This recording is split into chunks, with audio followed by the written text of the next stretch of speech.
Welcome everybody, I'm RJ of the Nerdy Brew, and here on this channel we talk TV, movies, and everything in between, all while drinking a cup of coffee. Now if you like one of those things or all of those things, why don't you consider like, subscribing, and hit that notification bell and becoming a fellow Brewster. So today, fellow Brewsters, this is a top 10. This is going to be one of 3. These are top 10 shows of the year, and this set is already completed shows. But my next set is going to be my favorite shows that premiered this year, and then the next one is going to be the best seasons of shows that I'm not going to say premiered, but they had their seasons this year. That's going to be the third one. So this is shows that happened in the beginning of the year, and I didn't want them to be forgotten about. And when I was trying to come up with the list of my favorite shows and favorite seasons, I was like, man, this is good, that is good. And I was like, man, I still want to just bring it some attention. So with all that being said, these are my top 10 shows of 2022 part 1. And let's get into the list. So it's going to be Power Book 4 Force. So I'm going to say this. It's number 10, so it probably wouldn't even made it on the legit top 10. The only person that was carrying the show was Tommy. It premiered the winter of this year, and I was curious about Tommy's story after the events of the first Power. And he had a small interaction to build off that spinoff when he was in Power Book 2. And there was just a lot of meandering kind of story points that were in season 1 of Power Book Force. But I have a lot of bias to it because I love Tommy in the first series. And out of like devotion, I guess, to the Power universe. And I loved his relationship with him and Liliana. They just were great together. But there were a lot of TV tropes that were in that first season. So hopefully in second season, it'll find its footing, be a little bit more grounded, and build out this world better in Chicago. But yeah, number 10 is Power Book Force, 4 Force. Number 9, Peacemaker. Now, Peacemaker premiered on HBO Max. It stars John Cena. And with John Cena, he plays the character Peacemaker, who had his debut in the movie The Suicide Squad. And he gets injured in that movie, and the movie takes place weeks after his recovery. And through it, it's like he's still part of that government team that's like kind of secret. That's going on this plot of villainy, and he has to thwart it. But the thing is, there's all type of other plot points that are trickled throughout it, and this character who's already damaged is working through the people that he meets and the circumstances and his own personal trauma so he could become a better person. And the show was really endearing. Show had many good, like, funny jokes in there. It expanded on the DC universe, and it was just a delightful show. Even being as violent as it was, and everybody gets busy on the intro.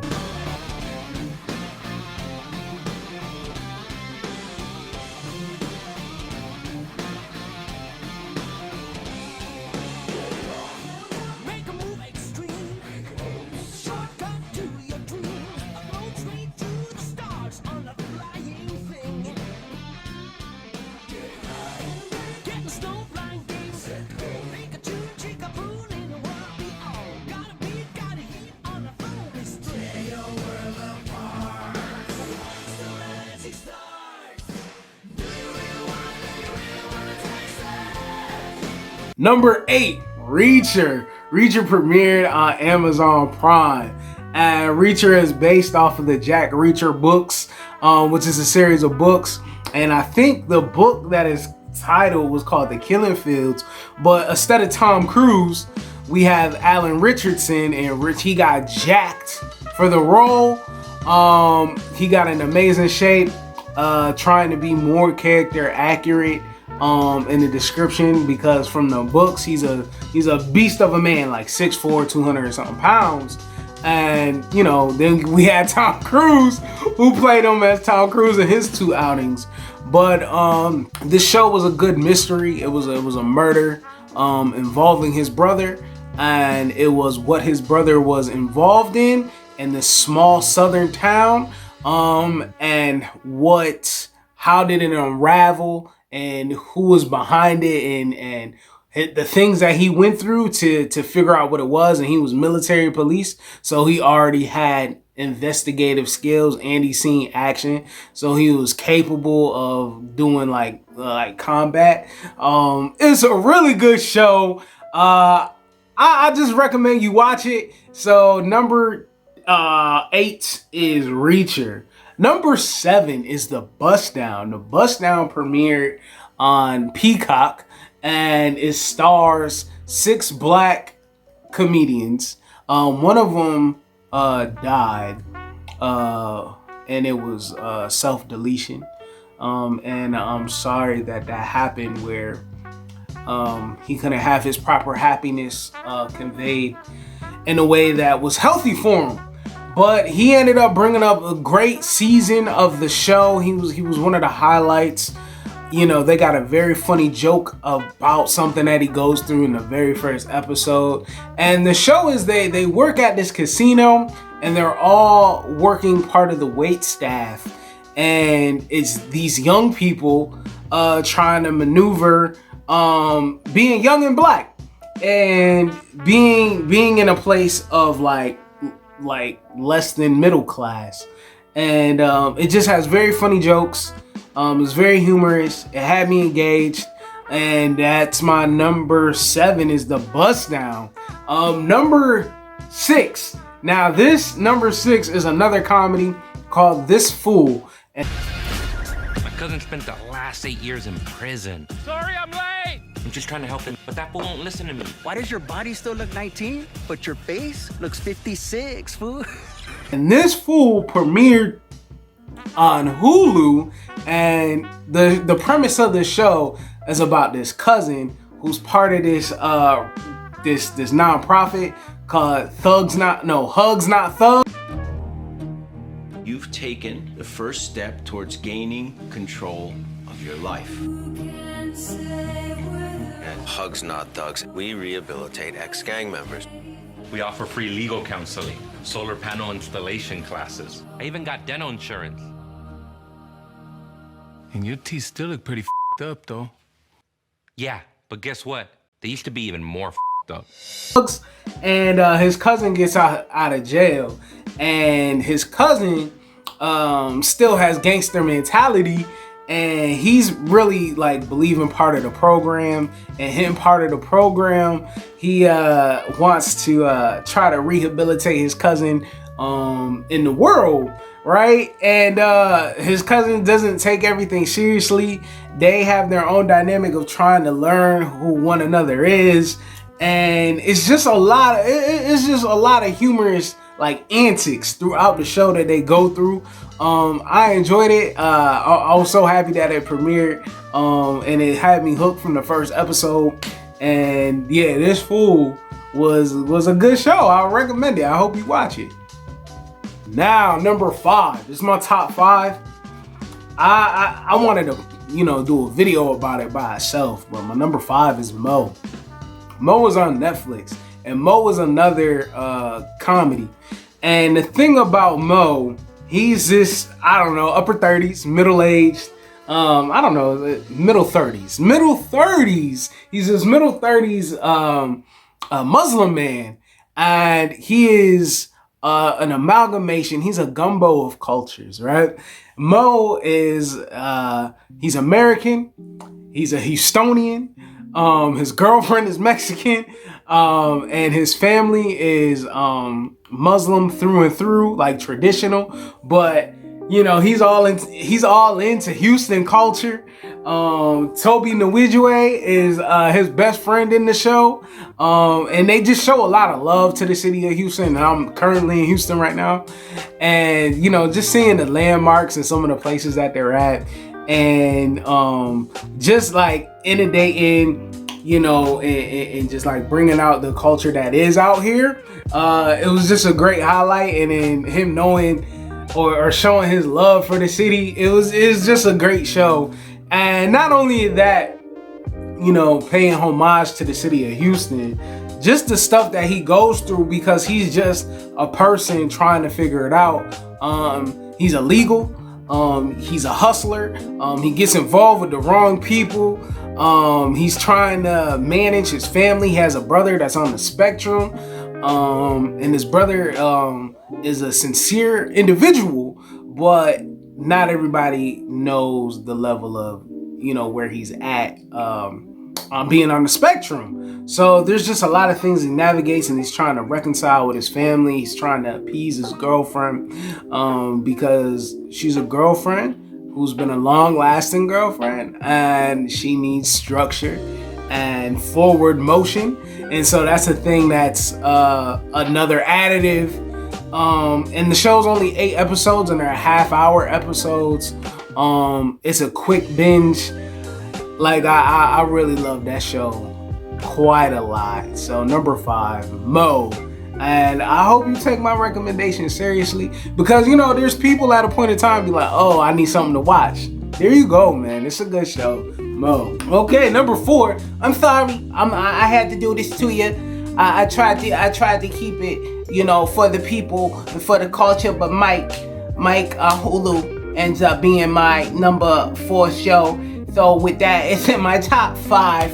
It was such a great show. I'm sorry, Mike. I tried to not be a part, and I tried to support you, but the show ended up being such a fantastic show. Daddy, I want you to fall.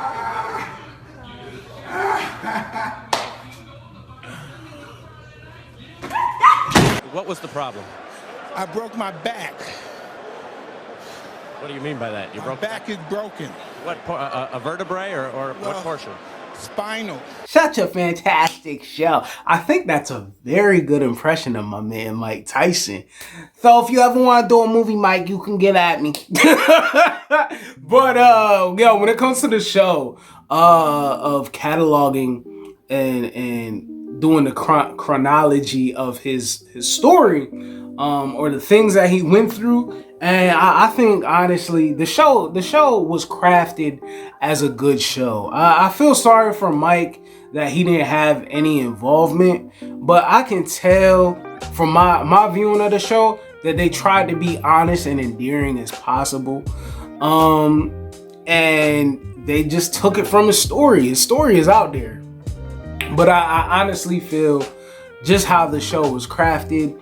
And Rhodes, I can't think of his first name, so y'all gotta forgive me, but Rhodes, getting in shape.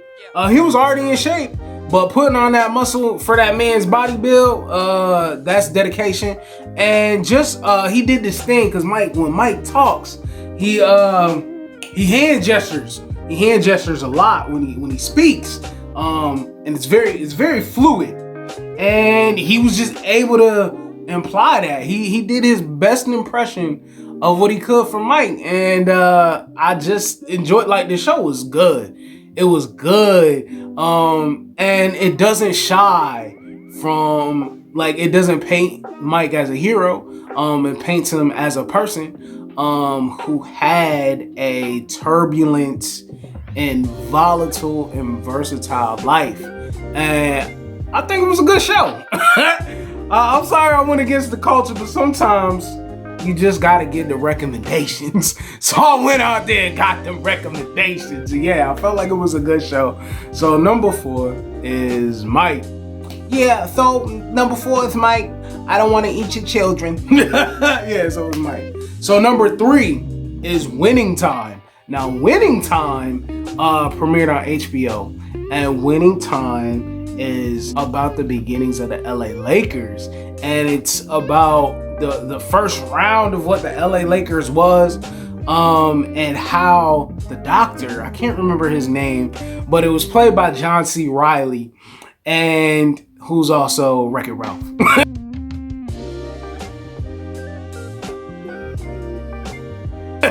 He's in Step Brothers. He's a working actor. He's in many things. He was in Chicago, but John C. Reilly, right? And he plays the doctor, and he leverages all his money to be the owner of the LA Lakers. And at the same time with the Lakers was already a staple. Because they played at the Staples Center.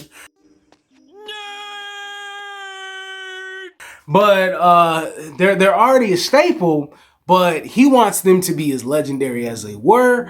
And it goes through Hakeem Abdul-Jabbar, and it also has Magic Johnson, and Magic Johnson is the rookie on the team, and it's all about the dynamics of him being this polarizing figure, clashing with all those legends on there. And how can they be molded into the team that they are? Adrian Brody, Pat Riley. He plays Pat Riley. And it's just all the hills and valleys that they go through.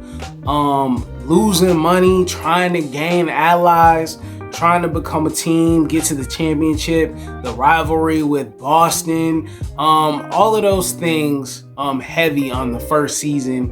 And even they get a lot of breathing room with Magic Johnson. And with Magic Johnson, it's him maneuvering, being this larger than life figure during this time and his relationships. And it's just a very good detailed show. So Winning Time is my number 3. It was such a great show. Number 2, The Cleaning Lady. The Cleaning Lady premiered earlier this year. It's on Fox and or Hulu. And it's in its second season now. The second season ended up being this year as well. And the show about the cleaning lady is this woman who is an illegal immigrant from the Philippines, and she's a legit cleaning like a maid, right? And not only that she's a maid, but she's a doctor. And she ends up seeing a murder, and her seeing this murder gets her involved with illegal gangsters. And then they end up using her services, and what she's trying to do is separate her family life, her professional life, and her criminal life, so she can escape unscathed. Law enforcement gets involved. She gets wrapped up in that, and she ends up getting in a love triangle with one of the protagonists and co-leads in the show. And it's a lot to take on, with a lot of criminal elements, and there's a lot of tension, and it's a hit of a show. And so it's The Cleaning Lady. I just recommend it, and that I loved it. Probably it would have made to be a honorable mention in my next video. So that's why I had to make this list. So I need for y'all to go ahead and watch The Cleaning Lady. Y'all gonna like that show.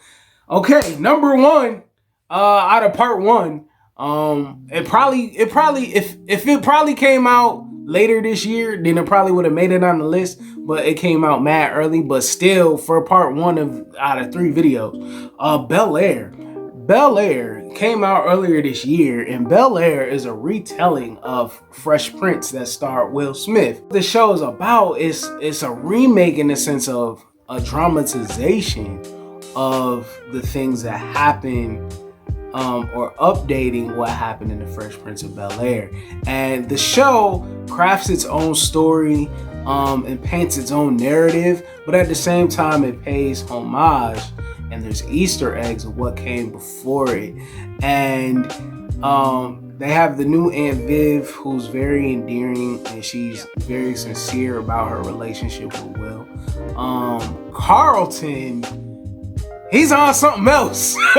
Carlton is a whole different figure, but as the show, from where it starts, they have their tension. But when the show moves on into them building their relationship that ended up becoming so famous. And then there's also Uncle Phil. Uncle Phil is not a hefty man. Uncle Phil is the police captain who was on Arrow. And Uncle Phil has grand ambitions for what he wants to do in LA. Be a ADA, an assistant district attorney or the district attorney. And there's just a lot of pieces that they're moving on the chessboard. Jazz is in the show. Jazz builds a relationship with Hillary. Hillary is an influencer of the modern day. So Trevor's not involved yet. And a meteorologist, her being a meteorologist, that hasn't transpired yet, but she's still trying to mold to the person that she wants to be. And she is not as superficial of a Valley girl or Bel Air girl as Hillary in the show was. She comes from privilege, but she's very nuanced, but at the same time she's just trying to become who she wants to be. There's Ashley. Ashley's in the show. She's young, she's 12. She has her own growth that she goes through as a person. But with all that being said, those are my top 10 shows, part 1 of 2022. Please let me know your thoughts down in the comments below. Please like, share, comment, and subscribe.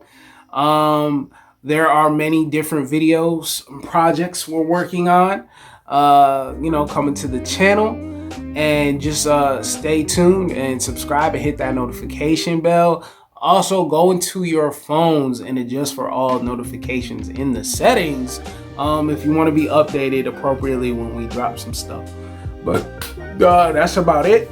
Like, share, comment, and subscribe. And let your voices be known down in the comments below about your top 10 favorite shows. And do you agree with the list or do you disagree with the list? Let me know. And we're going to bring this video to an end.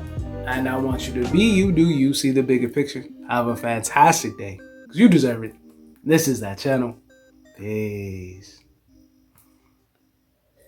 On top, Kung Fu, Bruce Lee chop, moon rocks, go Red Sox, tryna go far like Boondocks, headshot, blunt stay hot, talking shit, gotta pull up on they block, you fraud, I'm couch guard, no one got a tax like a state charge, safe house, safe house, safe house.